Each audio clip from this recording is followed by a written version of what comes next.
Welcome to this week's episode of the Founder and the Force Multiplier podcast, where we explore how founders and leaders work together with their right-hand partners to turn ideas into action and build wildly successful businesses. Today I'm speaking with Clara Ma. Clara is the founder and CEO of Ask Chief of Staff and has years of experience helping chiefs of staff and other force multipliers with career development, career planning, matching with the right leader, finding their next role, and much more.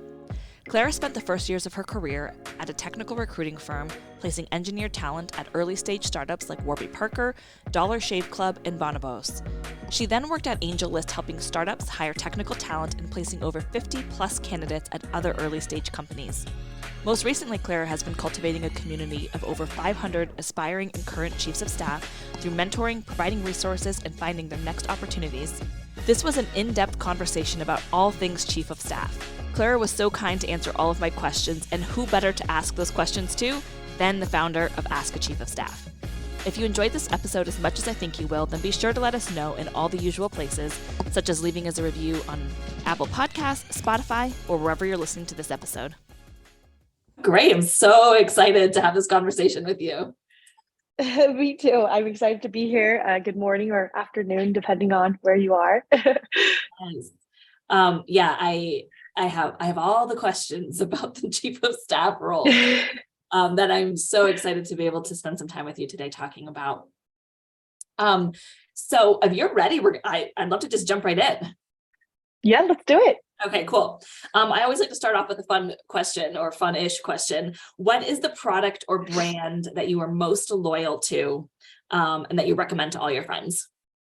Yeah, this is the question that I actually found the hardest to answer because I have definitely, I like to try a bunch of different things, but what I ended up going with is the Listerm or Moleskine bullet journal. It's like the dotted grid one. I'm still very much a pen and paper kind of girl, so I like live and die by these. I don't know if you can see it, but they have these really amazing dot grids on the inside that you can plan your entire life in. So whenever people are like, oh, how can I get more organized? Or, I really want to journal more or things like that. I always recommend either a Moleskine or a Listerm, either one, they're really great quality.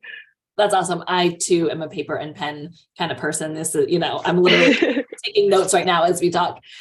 That's awesome. So, Clara, you started Ask a Chief of Staff. I don't remember the exact date, but maybe 6 months ago or so. Is that accurate? Yeah, in October. So a little over 4 months ago, 4.5 now, I guess. Yeah, that's awesome. So for some of our listeners who aren't familiar with Ask a Chief of Staff, could you give us a brief history of how you started the company and kind of what you're working on now? Yeah, absolutely. So Ask a Chief of Staff is a chief of staff placement and recruiting business. I talk to lots and lots of different aspiring chiefs of staff or even current chiefs of staff who are looking for their next chief of staff role and connect them with executives, founders, CEOs who are looking for that right-hand person to join their team. And you were a chief of staff earlier in your career. So give us a little history of that.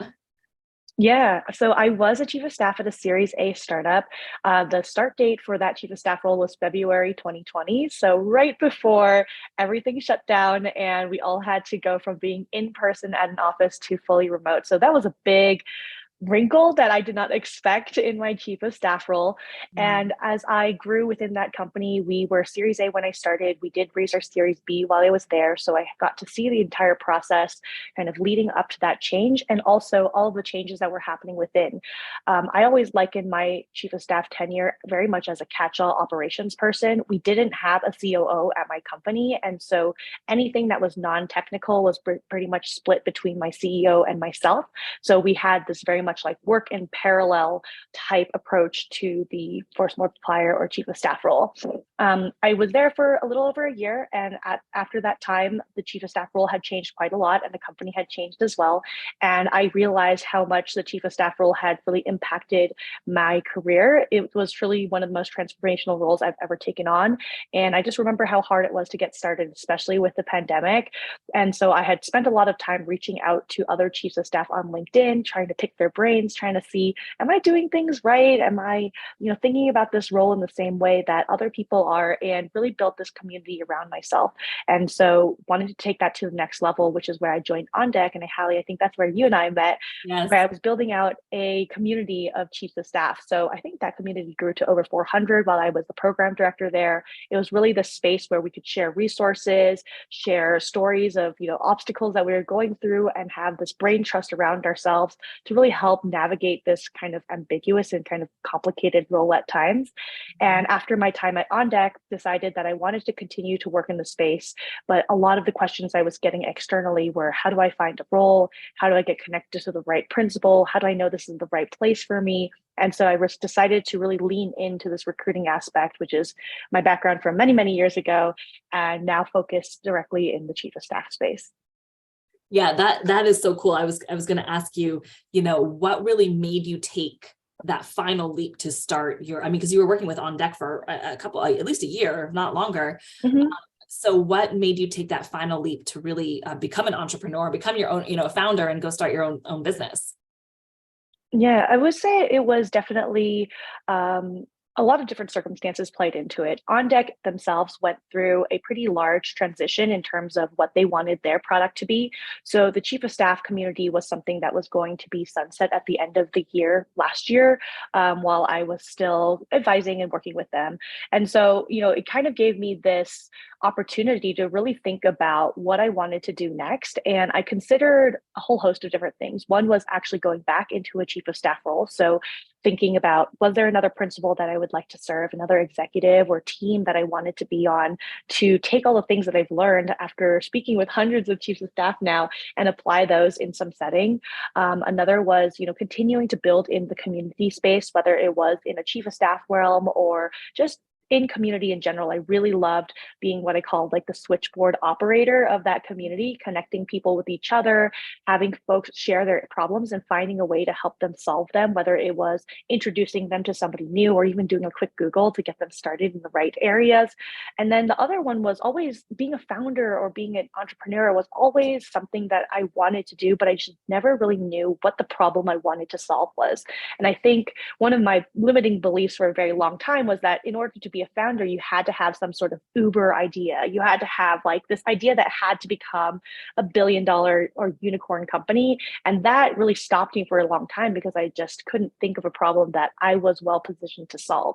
And so when I had a little bit of this time after On Deck and realizing that my passion really still lay in the chief of staff space, and I was able to combine some of my previous career experience as a recruiter, as working in people operations for a lot of the startups that I was at, and now kind of coupled with this expertise in the chief of staff realm, I figured, hey, why don't I give this a shot and see if it could be more of a services type company, really start to take all the knowledge that I know about the chief of staff and principal relationship and see if I could help startups and help people who wanted to step into the role really make that right match. Because as I'm sure many people know, and many chiefs of staff themselves, it's a really hard matching process that's unlike any other. And so having some insight, having been in the role before, really helped me really understand what founders were looking for, as well as on the candidate side, on the chief of staff side, understand what it is that their strengths and weaknesses are so I could make that right pairing. Yeah, that's amazing. And I know that your mission, I believe, if I read everything correctly, is to find that chief of staff for every executive. Why is that the problem that you chose to solve, and why do you think that is so why is that so important to you and to executives in general? So I think there are so many articles out there about why having a chief of staff or a right-hand person for an executive is so impactful. I think that if you're really able to find the right person that you can rely and trust heavily on as a CEO, as a founder, the output that you're able to generate is 10x. And I know that that's something that you say a lot too, right? As a force multiplier, you're really force multiplying your principal. And even though that's the case, a lot of executives still have not put in the time to find a chief of staff. It sounds like many of them are like, oh, that's a nice to have, but there are 500 other things that I need to get done before I hire this person. When in reality, once you hire this person, those 500 things suddenly become 50, suddenly become 5. And so I think there's a lot of education that is still happening in this space.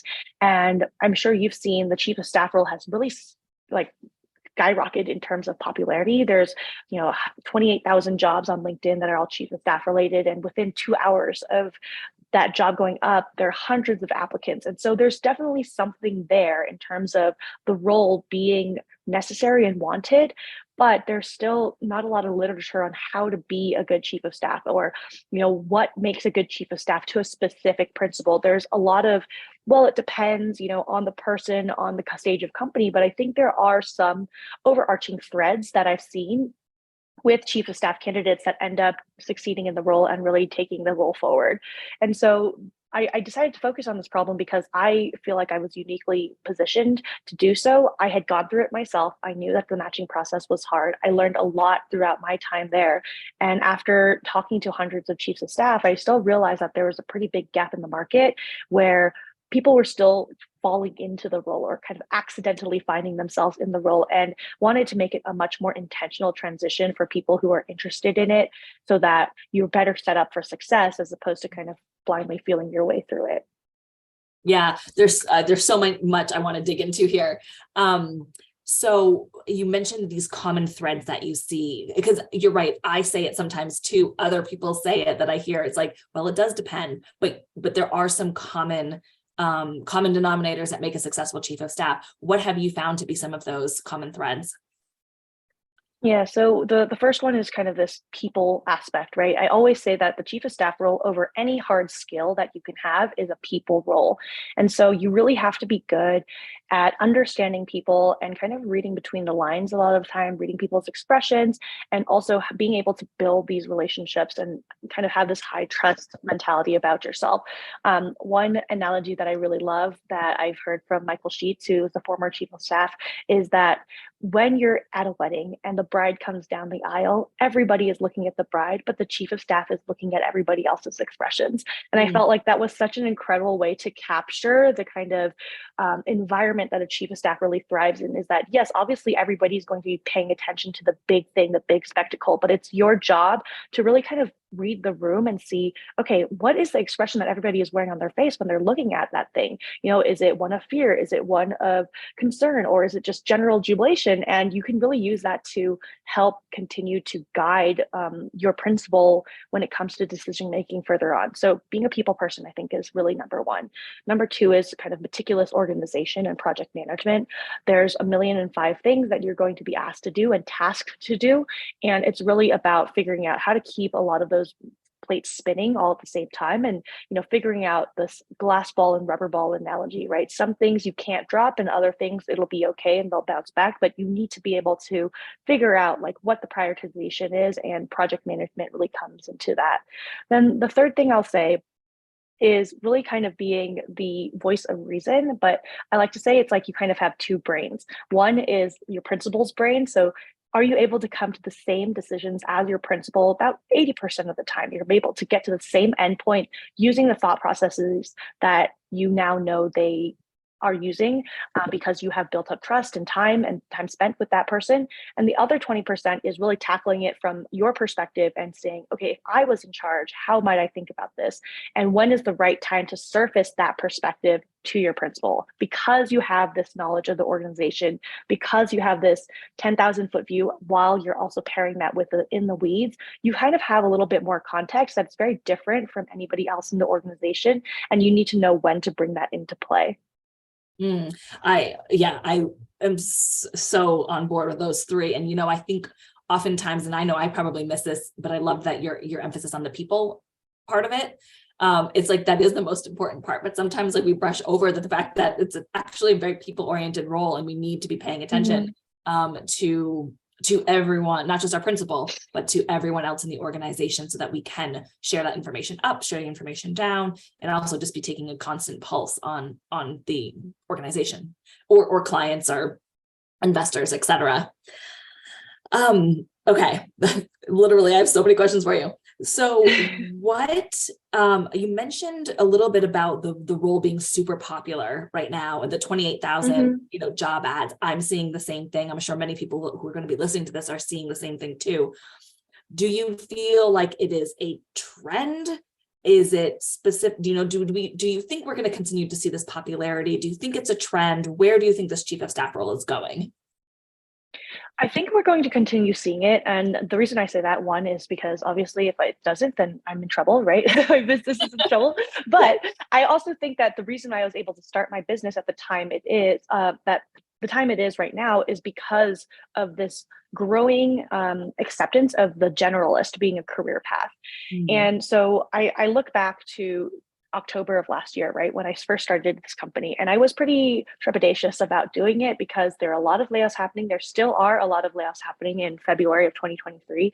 So it's not like that is going away anytime soon. But if you take a look at the layoffs that are happening, you're seeing a lot of specialists being let go, right? Specifically in sales or marketing or even recruiters in general. A lot of these kind of individual niche roles that are specialized in a particular function are the ones that are being cut. And instead, what's happening or that people are looking for these generalists who can kind of fill multiple gaps and multiple functions to take on some of this, at least in the interim, before the economy hopefully comes back and everything kind of comes back on the upswing. So all that to say is that I think the chief of staff role, it's gone by a lot of different names in the past. It's not like it hasn't existed. It's just the chief of staff title is now the most popular one in existence. And I liken it a lot to product managers like 10 or 15 years ago, where there were project managers, there were people who were in product, but not necessarily engineers. There are a lot of designers making the leap into product management as well. But the title of product manager didn't really kind of come into play until about 10, 15 years ago. And now there are books and philosophies and entire businesses built around the product management role. And I kind of see that same exact trend happening for chiefs of staff, is that we're still very much in the nascent stages. Yes, the chief of staff role has existed in like ancient Rome and Greece as the right-hand person to a lot of these rulers, and through the military and through the government, this role has also existed as well. But within this kind of like corporate or tech structure that we're seeing, we're just kind of at the very beginning stages. And so there's still a lot to be learned and a lot of best practices being put into play, but it is becoming more common vernacular around people who are looking to stay more wide as opposed to specializing. And I think that was something that, I wish I had 10 years ago when I first started out in my career, was that very early on, I was told that you had to pick a lane. And now I don't have to. Like, there are so many things that you can do as a chief of staff that are going to continue to grow you as a careerist. And it doesn't have to just be this kind of niche, one thing, one lane type career path anymore. What do you think were some of the like you mentioned, and I agree that the chief of staff role existed even before the title became so popular. What were some of the common positions or titles that you saw that are really operating in a chief of staff function? Yeah, so you've probably seen a lot of like operations managers or head of operations. That's a very common one. Biz ops is another one that I've seen a lot of, or maybe even a business lead. Even strategy and partnerships is technically considered a chief of staff role at some companies, because what are you doing as a chief of staff but strategy and then like partnerships outside externally with clients or even internally. So strategy and operations is another title I've seen. So any of those roles where it can mean a lot of different things depending, right? Operations at a startup can be very different from operations at a logistics shipping company, but somehow that title still gets used in both capacities. And I think like now you're seeing this chief of staff role that may be better suited to somebody who's in quote unquote operations at a startup. And so there's a kind of changing vocabulary that happens, I think, in all industries, that it starts to become a little bit tighter. It starts to be a little bit more defined. And hopefully that's something that we continue to see, so that everybody knows, like, okay, when I see chief of staff, it means this. And when I see operations, it means something else. But I think that is still, I would say a couple of years down the line before it's all completely standardized. Yeah, for sure. So what are your thoughts on, and I'm just going to kind of say this is a spectrum, right? Where we've got maybe strategy and operations, we've got the chief of staff, and we also have the executive assistant role. Mm-hmm. Give me your thoughts on where the EA role fits into this spectrum along with the chief of staff role. Do you see, where are the similarities, and where and how do you really define the differences between those two roles? Or does it even come up in your work at all? It absolutely does. And I think that is something that is still a little bit fuzzy at times. But what I like to say is that I know that there's been a very common spectrum used out there, and I like to give my spicy take on it and let's say let's stop using the spectrum. But a chief of staff can be anywhere from an EA plus to a COO light, right? I think many of us have heard that before, and I think that that particular spectrum does disservice to EAs, and it makes the chief of staff role very confusing. An EA is an extremely strong business partner to an executive and to a founder and to a CEO because of their administrative and tactical nature. A chief of staff, on the other hand, I like to think of as more of a strategic partner overall. And yes, will you do some stuff is there an overlap between the two? On occasion, yes, but I think the best founder offices or offices of the CEO have both of these players in the office at the same time, and they're able to, similar to what a chief of staff does, which is take a lot of those projects off of a founder's plate. An EA can take a lot off of a chief of staff plate so that you are able to really both function at the highest levels of what your role can truly demand of you. So that being said, the EA to chief of staff transition is one that I've seen a lot of, and that is usually because an EA may look to grow into more of the strategic nuances of a chief of staff, and I think that is a very common and can be a very impactful transition for somebody who is an EA. But that being said, there are also EA tracks that continue to grow upward as well, right? You can be a senior EA to start managing other EAs within the org. You can become, I've heard the title executive business partner, where you are really starting to take on more of the office, as opposed to just your CEO's office. And so I think that this is part of the vocabulary and the words that we're using to describe is that when we are throwing in things like chief of staff and EA in the same kind of subject matter, that's what makes it confusing for people to talk about the chief of staff role and say, oh, well, aren't you just a glorified assistant? Absolutely not. I think if you are truly doing your chief of staff role as it is meant to be, administrative stuff should be a very, very, very small percentage of the overall work that you're doing. And again, it's a disservice to the EA position, which is very important. It's in its own right and serves a different purpose than a chief of staff. Yeah, I could not agree more. And I will say a lot of the work that we do, while we do say both role, we kind of use the term force multiplier to talk about both roles, because I do believe that both EA and chief of staff are very much force multipliers. I could not agree more that they are both very distinct positions that are both highly important and impactful for the overall flow and success of an executive office. And that they're both really great career paths, and that they, require slightly different maybe behavioral profiles of the individual and slightly different career goals and all those things. Well, again, their mission is to support that principle, and the mission is to support the company, but they do it in very different ways, in my opinion. Absolutely. Yeah.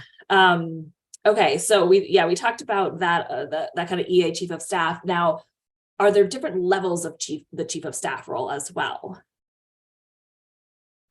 I would think so. I think that it comes with time and career experience, and also it will depend on the stage of the company, right? When you're earlier stage, let's say seed or Series A, the amount of funding and budget you have is going to be much less than a very late stage Series D or plus company, right? And so what that usually means is that you're going to look for a slightly different profile, and that is going to serve your organization a little bit better. So I always go back to, my time as a Series A chief of staff. I was probably, about 6 or 7 years out of school. So, at mid-stage-ish, let's say, in my career, but I definitely had not sat at a lot of decision-making tables before. It was my first time working with an executive team in this kind of capacity. And so I still had a ton of learning to do. Not only that, but the startup I was at was so early stage that we still had a lot of operational stuff that was not put into place yet. So the example I like to use is on my second day there, I had an employee come up to me and say, I just had a baby not that long ago, and what is our parental leave policy? And we just didn't have anything written in stone yet, nothing that was, official. It was kind of like, yeah, it'll happen. And when that happens, you take the time that you need. But what does that look like now that we're going to go from 10 people to 50 in the next year? We can't just say kind of do whatever you want.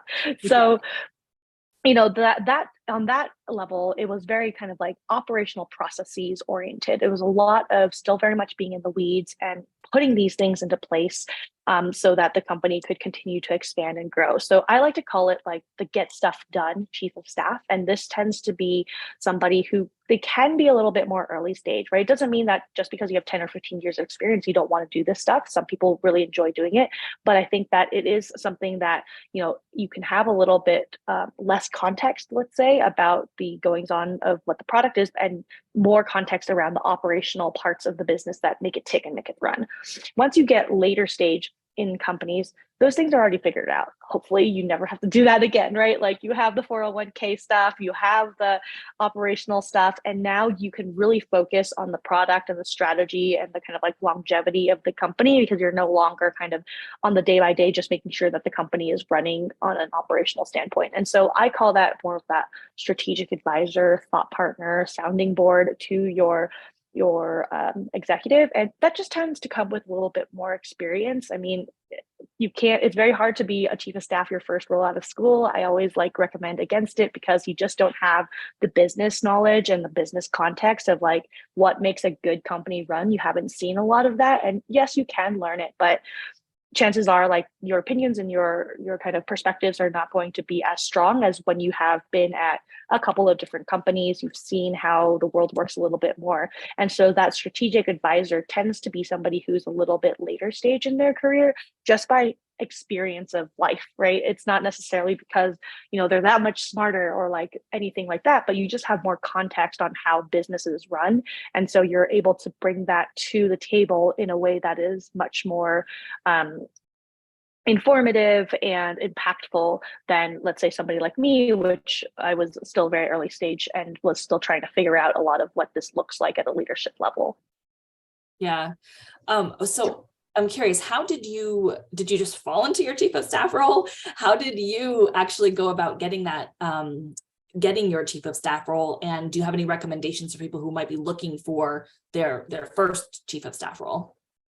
Yeah, I think it's one of those yeah, for me it was one of those stories that when I look back it feels like, oh yeah, it was very linear, but in the time that I was going through it felt extremely windy. And I think this is something a lot of chiefs of staff can relate to as well, is that this kind of feeling of, well, it's doing a lot of these things and chief of staff title just felt right. So a little background on myself, my very first job out of school was in technical recruiting. So I was working for a third-party recruiting agency that was placing software engineers, product managers at variety of different startups, like think like early stage Bonobos or Warby Parker or Dollar Shave Club, like all of these companies that are now, if not pre-IPO, like very, very late stage. And I basically was going to work every day pitching software engineers on how great it would be to work at a startup that I like eventually pitched myself into go working at a startup. I was like, this is great. Like you can be super impactful. You can have FaceTime with leadership. You can see how a business is run. And so for my next role, I was really looking at early stage companies and found myself at a very, very early stage company that was actually in the Bollywood dance fitness space. So think like Zumba, but with Bollywood music. And that was a company that was 4 people full time. We were training instructors on how to teach this program. And we were also building out this teacher training platform online. So it was a chance for me to really wear every single hat under the sun. I was doing marketing, I was doing sales, I was even teaching the Bollywood dance fitness class after work. And so I got to work with our engineering team that was contracted to build out this platform. And it really gave me like a head, like very like deep dive and kind of front row seat into how a business is run. I had no idea like all the things that happen. Like I had access to bank accounts and QuickBooks and like all this stuff just by sheer nature of how small the team was working on this full time. So I was like, oh my gosh, like there's all this stuff that was happening. And by no means was I like well positioned to help make strategic decisions, but I was at least in the room listening all the time. And that gave me a lot of insight into how companies are run. From there, I moved to AngelList, which was, I think, Series D or so by the time I joined. So a little bit later stage, but still very much startup. I worked specifically in the talent product space and I worked in operations. So I worked directly under our head of operations. And at that company, what that meant was experimenting and figuring out what are things that the product would want, what are things that our clients are asking for, what are things that the candidates on our platform we were working with were asking for, and figuring out how to run kind of small scale experiments to test out these hypotheses. And if they worked out, then going to our engineering team and actually scoping that out into something that was a product feature that we could build. So way more process oriented, but had this kind of sense of let's try it and see what happens. We still had that kind of small, scrappy feel. And it was a really great learning experience. Like, I credit my manager at the time there, Lexi Luton, for really kind of giving me this sense of like, here are the kind of push and pull between strategic thinking and actually putting things into practice, right? Like, here's an idea that we've come out with. How are we going to use the resources that we're given to try it out? And then if it does work, then we can take it to the next level and actually build it in. And that was very much like my first taste of like this strategic like thought processes that are going into building out product for a long term. Around I would say about year and a half-ish mark there, I was being told like, okay, you have to kind of pick a lane. And it was very much, you either need to go into account management more, or you can go down the sales route. But like, operations isn't really a thing that we're going to continue with anymore. We're going to leave that more into that product engineering space. Our product managers are going to take on a lot of these types of smaller scale experiments. So like, you kind of had to pick where you want to go. And I just didn't feel like I wanted to do a little bit of everything still. I still wanted to stay wide. And so the CEO of the division that I was working on under at the time was starting to look for a chief of staff. And I was like, what is that? I've never heard of that. Like, I've only seen the West Wing and we've only seen that version. So like, what does that even mean? And so started to really dig into this role to see if it might be something I could take on within that specific company.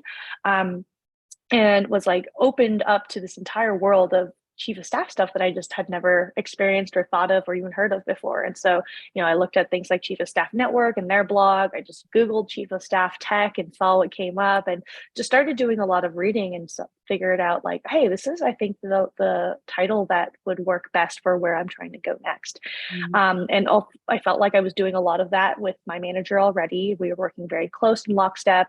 And also it was going to let me stay wide, which was really the big thing that I was really missing, is that how can I continue to stay wide, but also start to grow my career into more of those leadership and decision-making rooms, because I really enjoyed being at that table and hopefully being able to eventually voice my opinions. So through a little bit of job hunting and actually using the AngelList platform itself, I was able to interview for some chief of staff roles and talk to a couple of different CEOs. And I think the role is still relatively nascent. So kind of any information that I was able to bring to the table to help better define the role made me a stronger candidate. And I think a lot of the chief of staff role is continuously self-improving as well, right? Finding things that you're not strong at and how can you figure out a way to be better at them, whether it's reading up on it yourself, finding people that you can trust to talk through. And I think that is what kind of ultimately put me over the edge, was that, yes, I didn't know a lot about natural language processing, which is the startup that I worked at, but I was willing to learn quickly and like presented a lot of different resources that I could go and dive into to get me up to speed in the right places. And I think that could translate over to any of the other functions that you're doing as a chief of staff. Yeah, I love that you just like went into research mode. That's awesome. Yeah, I think that I agree. Like the wide part of the role, the generalist piece of the role, is highly attractive to me as well. Like I don't want to only work on one thing or specialize in one particular area. So I really appreciate that you mentioned the wide. For me as well, it had the chief of staff role has to do with the wide breadth of projects and things that we get to work on, but also for me, it's also about the partnership with the principal. And can you talk to me a little bit about your relationship with I don't know who we were supporting in your chief of staff role, who was a COO or CEO, but can you talk to me a little bit about that partnership and how you went about developing a successful relationship? Yeah, absolutely. So I was the chief of staff to the CEO of the company. So at the time we started, I always say that I was either employee number 7 or 10, depending on when we walked through the door that day. So we were very small. And the chief of staff role it was new. They obviously hadn't existed before. And it was my principal's first time having a chief of staff. It was my first time being in the role. So there was a lot of relying on each other to kind of like figure out exactly what this role was, how we can define it together, and then what exactly the career path would look like, right? Because I think, especially at that time, it was very much, oh, the chief of staff role is like a 10-year thing, 18 to 24 months. And then, you're kind of expected to move on. And I was like, I'll tackle that, bridge when it gets there. But I would say that what I tried to do very early on was just sit in on every single meeting and figure out what exactly it was that were the priorities of my principal, what were the things that were taking up all of his time, how did he want to spend his time, and how could I make that transition happen.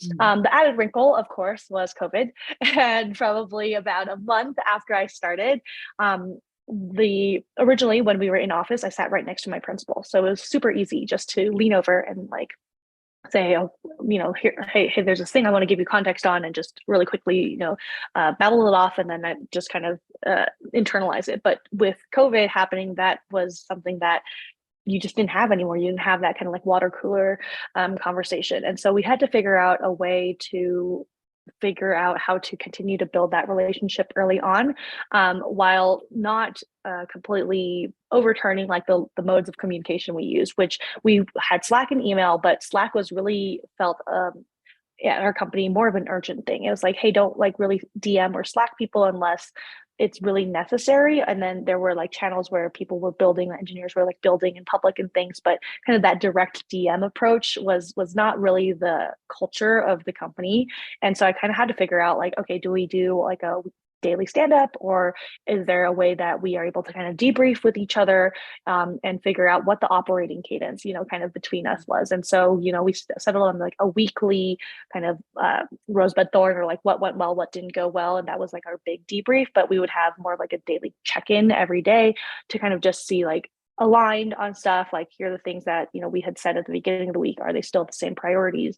And actually I think the thing that really helped build the most trust was building out relationships with the rest of the executive team. So there's a 3-person executive team at my company. We had a CEO, obviously, who I worked under directly, a CTO who is in charge of the technology, and then a CSO, a chief science officer. I think that's probably not as common for most folks to know. But because we are a very research heavy company, it was kind of a necessary position. He managed all of the scientists that were on our team, et cetera. So one instance that I really like to point to that really built up trust within the exec team was that because we were an open source library, which means we had a lot of people who were working on this quote unquote product, but they weren't really part of the company. It was kind of a community effort. We wanted to reward a lot of these members with some sort of like swag or like recognition. And that was an idea that the chief science officer had. He was like, hey, look, like we have all these people that are working, and like, yes, they can get recognition online, but we'd really love to send them something to like rep, so that when they go out in the world, people will ask them. And he was like, okay, I'm going to do this research on like t-shirts, like what else should we send, blah, blah, blah. And I felt like, hey, this is an opportunity I can step in, and it is important, but it's not important that he takes it on, right? Like it's important that we get this done, but his time can be better spent continuing to push the boundaries forward on this research. And I can do this. Like I've done swag stuff before, like I know how to talk to manufacturers and get the things printed. So, I basically put myself, volunteered for the role and said, hey, why don't I take this off of your plate? That way you don't have to worry about the shipping logistics, which were also a nightmare during COVID. And, we have a lot of people based in the US, you are based in the Netherlands. So like all this kind of back and forth logistics, it's going to be really difficult. So let me handle it for you. And I basically laid out the proposal. Like I have worked with printers in the past. I also like crowdsourced a bunch of other folks and kind of put together all the pricing and things, and basically got it right up to the finish line where I was like, all you need to do is look at this, look at the design, look at the mug that we have, and you just have to say yes. And saved him how, I don't know exactly how many man hours, but a substantial amount where he didn't have to worry about that. And I think that really kind of built up the trust and credibility in a way that showed that I can get this done, right? And I can kind of insert myself into this position to take things off of people's plates, and it's going to get done well, and it's going to get done in the way that you feel like is going to be acceptable for your presentation. And I felt like that was one moment that I could really pinpoint that the entire executive team was like, okay, great, like we can trust Clara to take these things on. They might not necessarily be directly related to quote quote like the CEO, right, because that was a chief science officer's idea, but there's going to be this kind of like synergy that starts to happen where we can entrust her with these things and they're going to get done well.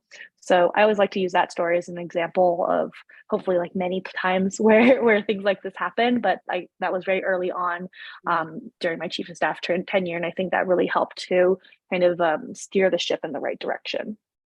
Yeah, that's really cool.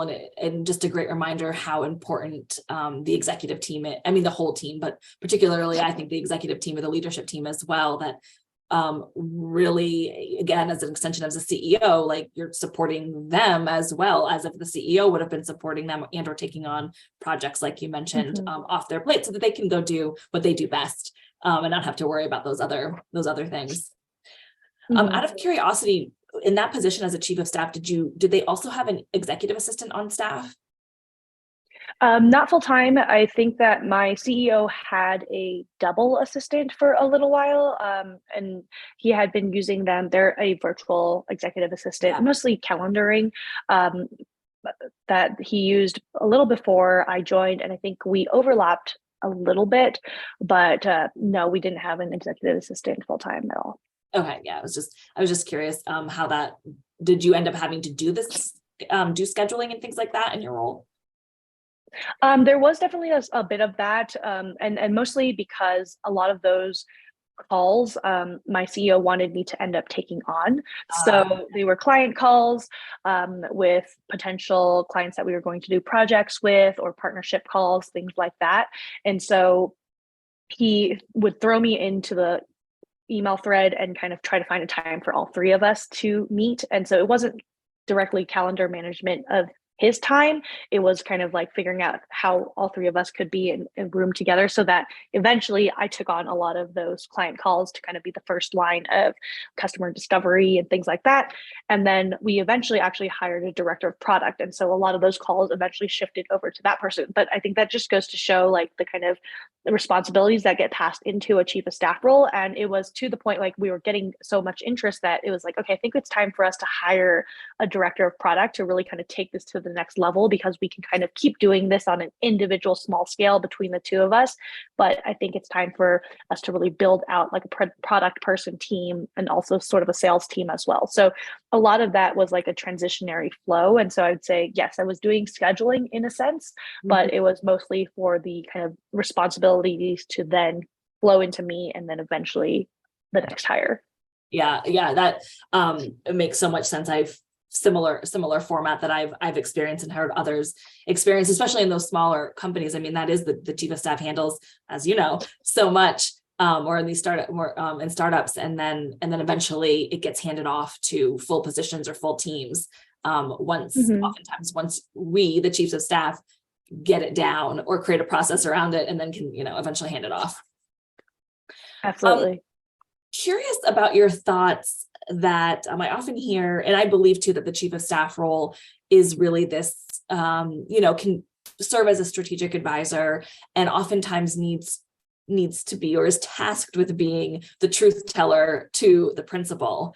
What is your experience with that, or with coaching other chiefs of staff, and how does one become that confident truth teller, or become that confident strategic advisor to the principal? Yeah, that's a great question. And it's hard. It's very hard to do if, especially you were like somebody like myself, where you didn't have a lot of experience sort of confronting a lot of leaders. So I would say one is to like read up on a lot of this stuff. Like I think some of the key aspects of being a good chief of staff are being able to manage upwards, right? So how do you like manage upwards into your principal? That's not an opportunity that a lot of people get, but I think is a way to start to learn how to deliver feedback in a way that is constructive, and figuring out what the best way that the person that you're trying to manage receives feedback as well, right? Whether that's written or that's just direct, or if you're uncomfortable doing, giving direct feedback, like figuring out a way to work on that. The other one is influencing without authority. I think that one is such a key skill set that lots of people don't realize that you need as a chief of staff. Like you think that, oh, well, because I work directly with the CEO, everybody has to listen to me, right? Like absolutely not. If anything, people are a little bit more wary about what your position is, because they might feel like, oh, well, Hallie has a direct line of contact to the CEO, so anything I tell her is probably not confidential and it might get reported upwards, so I don't want to share. And so there's like this kind of fine line between how do you exercise like the position that you are in so that you are able to get things done, but also become a trusted confidant, not only to your principal, but to the rest of the people around the organization. And so I think it starts with a very human approach, like building psychological safety around your organization is extremely important. Sharing and talking with people that are not necessarily at the executive level. Like some of the strongest relationships and the ones that helped me most in my chief of staff role were actually the individual contributors who were building product and, very in the know about the space that we were in, because, I was very upfront and said, hey, I don't really know a ton about this space. So I'm going to really need to rely on you to like explain it like I'm five. Or, when I was putting together a newsletter, having people proofread it and check it and make sure that the language was right and it was actually informative and helpful. And so building those relationships with the individual contributors or managers of the company ended up being one of the ways that I was able to build trust very quickly. And I was able to surface their concerns in a way that felt anonymized, but was directly pointed at the things that they wanted help with to the executive team. COVID, right? Like that's like really the biggest thing here that I was dealing with in the first couple of months, and figuring out, okay, how do we go from, people having like two monitors in the office to now just a laptop screen at home. And, us people with kids or people who needed childcare support, or maybe they just had another partner who was working at home and it was really hard to have two people on Zoom calls.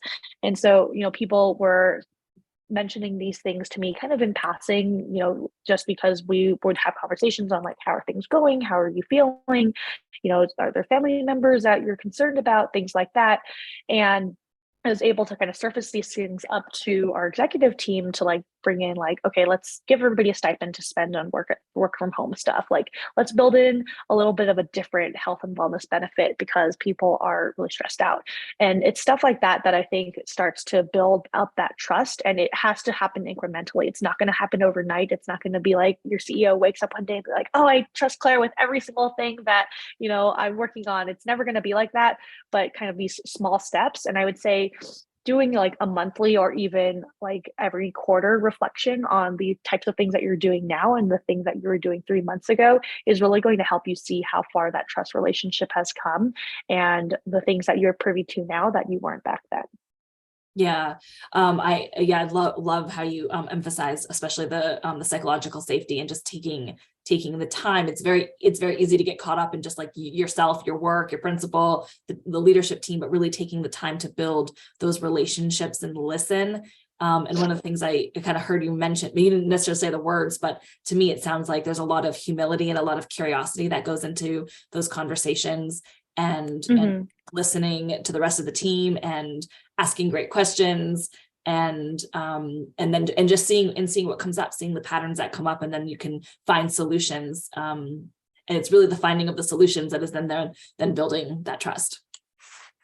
Absolutely. I think like the kind of term that maybe both of us are circling around is this idea of servant leadership, right? Is that the chief of staff role is the ultimate example of servant leadership. Everything you do is in service of the rest of the company, of course, to your principal first and foremost, but absolutely to the rest of the company as well. And I think sometimes, or the rest of the organization, depending on how big your company is.